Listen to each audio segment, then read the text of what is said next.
Oh, I gotta check if that video finished. Okay, it looks like it did. Okay. What else is there? Okay, yeah.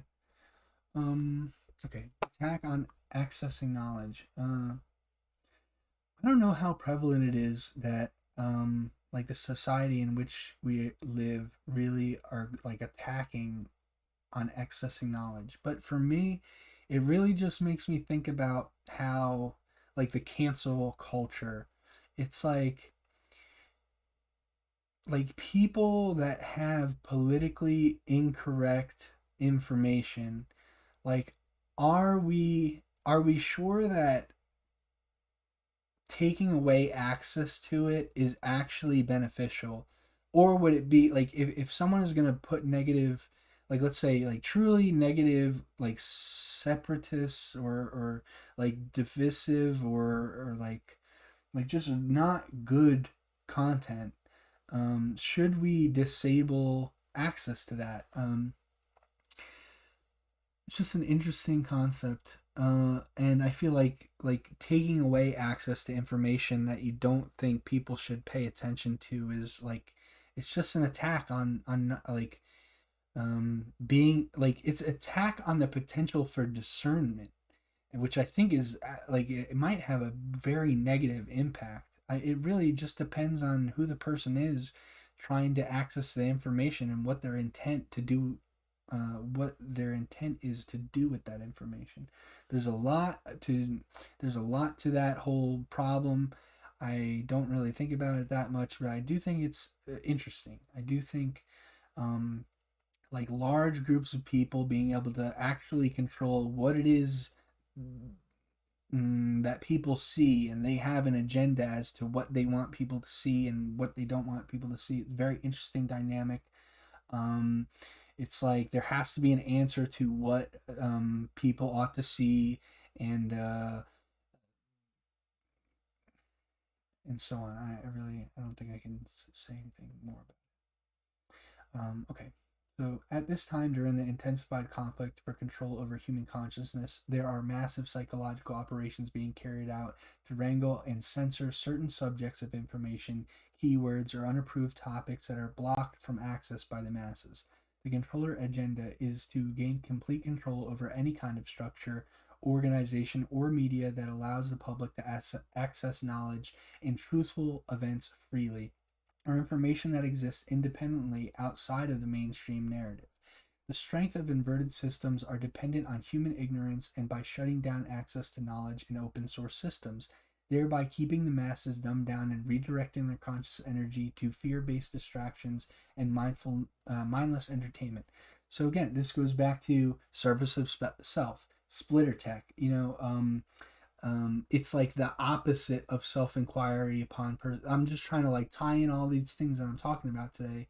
It's just all these things kind of go together.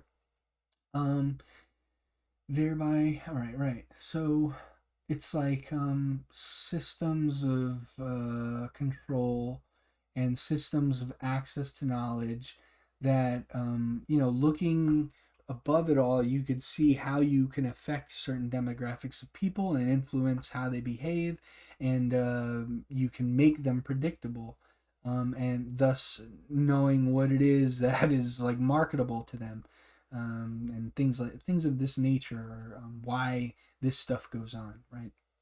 The larger conglomerates in the corporatocracy model that produce and reward workplace psychopaths are used to infiltrate any open source or free energy system that is perceived as a threat. So that is replaced with the system inversion model. Generally, the infiltration occurs through a hefty paycheck, which is the bribery used to convert that organization into another inverted system of energy that is based on the controller objectives. As we comprehend how inverted systems are used to continue to harvest loosh and enslave the consciousness of humanity, it becomes clear that open source, free energy exchange, and independent systems that encourage open minds and hearts are a threat to the continued existence of reversal networks that harbor criminal negligence.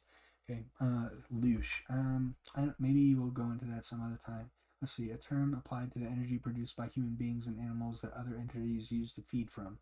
It is also used to refer to the energy that is produced from by suffering that entities feed. From books by Robert Monroe, maybe a play on the French word louche. So I guess it's just it's like another way of saying humanity's energy. I'm not, maybe I'll go into that another time. Um, I've heard it before too, which is interesting. Um, it becomes clear that open. Yeah, yeah, okay. So this ties into something that I was talking about in either Service to Self or Splitter Tech too. I mean, I had mentioned Mark Passio's epigenetics type of thing. It's like we have the technology in our time where we can promote ideas in such a massive way that it influences people to behave in certain ways. I was just saying this, I mean, it's just, I'm reiterating it.